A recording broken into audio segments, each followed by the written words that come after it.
విశాఖ జిల్లా అలమంచిలిలో జనసేన దూసుకెళ్తోంది. జనసేన నాయకులు సుందరపు విజయ్ కుమార్ ఆధ్వర్యంలో జనబాట కార్యక్రమం చేపట్టి వాడవాడలా జనసేన సిద్ధాంతాలను ప్రచారం చేస్తున్నారు.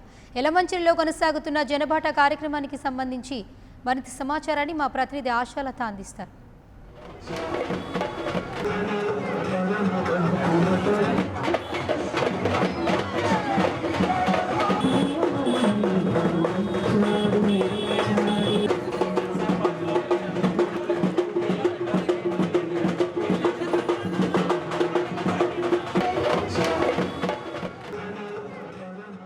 విశాఖ జిల్లాలో జనసేనకు బలమైన నియోజకవర్గం ఎలమంచిలి. ప్రస్తుతం మనం ఎలమంచిలిలో ఉన్నాం. మునగపాక మండలం సిరిసిపల్లి గ్రామంలో జనబాట కార్యక్రమం ఉధృతంగా సాగుతూ ఉంది. ప్రతి ఇంటికి వెళ్ళి కూడా జనసేన ఆశయాలను, అదేవిధంగా జనసేన అధ్యక్షులు పవన్ కళ్యాణ్ సిద్ధాంతాలను కూడా వాడవాడలా ప్రచారం చేస్తున్నారు. ఇక్కడ అభ్యర్థి సుందర విజయ్ కుమార్. సార్ చెప్పండి, ప్రధానంగా ఈ నియోజకవర్గానికి సంబంధించి మీరు ఒక బలమైన అభ్యర్థిగా ఉన్నారు. జనసేనకు సంబంధించిన ముఖ్యమైన కార్యక్రమాల్లో జనబాట ఒకటి. దీన్ని మీరు ఇక్కడ ఎలా ప్రచారం చేస్తున్నారు? జనబాట అనేది మేము గత 3 నెలల నుంచి చేస్తున్నాం మేడం.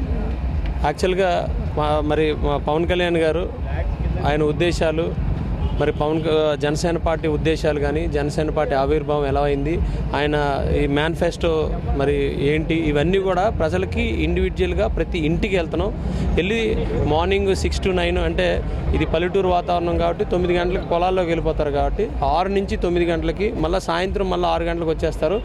6 నుంచి మళ్ళీ 9 గంటల వరకు కూడా మేము జనబాటని ప్రతి ఇంటికి తీసుకెళ్ళి ఒక ఇల్లు కూడా వదలం. మార్నింగ్ ఒక పంచాయతీ, సాయంత్రం ఒక పంచాయతీ పెట్టుకుంటాం.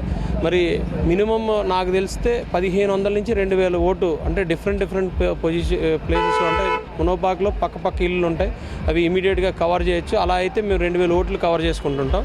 అంటే ఒక పంచాయతీ క్లియర్ అయిపోద్ది.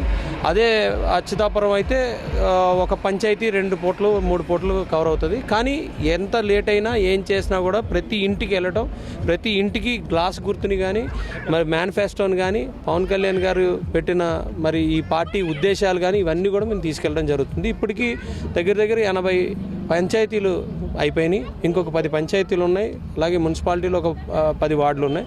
ఈ నెల ఫిబ్రవరి, మార్చి 3-4 తారీఖుల కల్లా కంప్లీట్ చేయగలుగుతాం. అప్పుడు ప్రతి ఒక్క ఇంటికి వెళ్ళిన ఇది మాకు జనసేన నుంచి ఉంటుంది. ముఖ్యంగా జనసేనకు సంబంధించి యువత అనేది చాలా బలంగా ఉంటుంది. ఈ పార్టీలో యువతని మోటివేట్ చేసే విధంగా మీరు ఏమైనా కార్యక్రమాలు ప్రత్యేకంగా చేపట్టారు జనబాట కాకుండా? యువతని ఆల్రెడీ మోటివేషన్లోనే ఉన్నారు మేడం. యువత మోటివేట్ అయ్యే జనసేనలోకి వచ్చారు. మరి ఈరోజు యువత ఏం చేస్తున్నారంటే మన కాళ్ళ మీద మనం నిలబడదాం, మన భవిష్యత్తును మనం తీర్చిదిద్దుకుందాం అని చెప్పి ఇప్పుడు జనసేనలోకి చేరారు.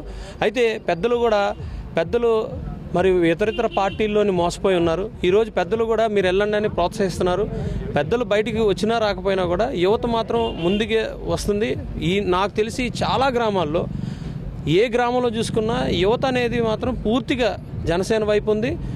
ఒక్కొక్క గ్రామంలో అయితే కనీసం ఒక్క కుర్రోడు కూడా అవతల పార్టీలో లేడు, అంత జనసేన పార్టీతో ఉన్నాడు. బ్రాండింగ్స్కి సంబంధించి గతంలో భూములు అయితే తీసుకుని అక్కడ ఉన్న వాళ్ళకి, యువతకి ఉపాధి కల్పిస్తామని చెప్తూ స్థానికేతరులకు ఎక్కువగా ఉద్యోగాలు ఇవ్వడం జరిగింది.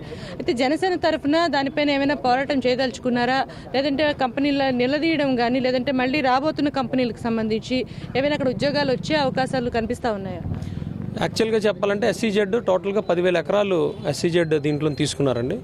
ఆ 10,000 ఎకరాల్లో బ్రాండిక్స్కి 1000 ఎకరాలు ఇచ్చారండి. దాని అగ్రిమెంట్ కూడా ఎలాగంటే సంవత్సరానికి ₹1/ఎకరు అది వాళ్ళకి రెంట్కి ఫిక్స్ చేశారు.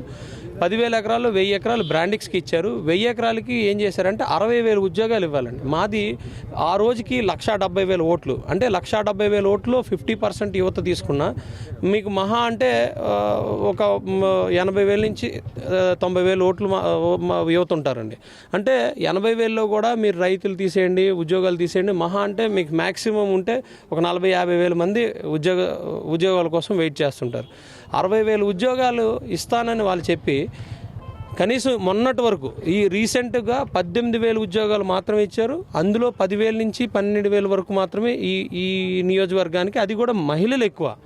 అయితే ఇక్కడ నేను చెప్పదలుచుకుంది ఏంటంటే 60,000 ఉద్యోగాలు ఎందుకు ఇవ్వలేదు అని అంటే మాకు రోడ్లు సరిపోవట్లేదు, మాకున్న ట్రాఫిక్ సరిపోవట్లేదని ఊరికే వాళ్ళు ఒక సాకు చెప్తున్నారు.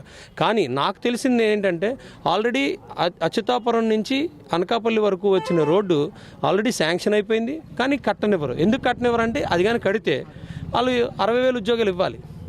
సో అది అవ్వకుండా బయటికి చెప్తారు అదంతా, ఇక్కడ ఏమో ఇంటర్నల్గా అది అవ్వనీయకుండా చేస్తున్నారు. దానివల్ల అనేక మంది ప్రతిరోజు కూడా అది పరిస్థితి ఏదో ఒక యాక్సిడెంట్ అవుతుంది. అచ్యుతాపురం నుంచి అనకాపల్లి వెళ్తే ఆ రోజు ఆయనకి పునర్జన్మే. ప్రతి ఒక్క పరిస్థితిని ప్రజలకి తెలియజేసి ప్రజల సపోర్ట్తోని ప్రజలకు మంచి జరిగే పరిస్థితి అయితే ఈ నియోజకవర్గంలో జనసేన పార్టీ చేస్తుంది. దీని మీదే మేము ముందుకెళ్తున్నాం. For more updates, please subscribe 99 TV Telugu.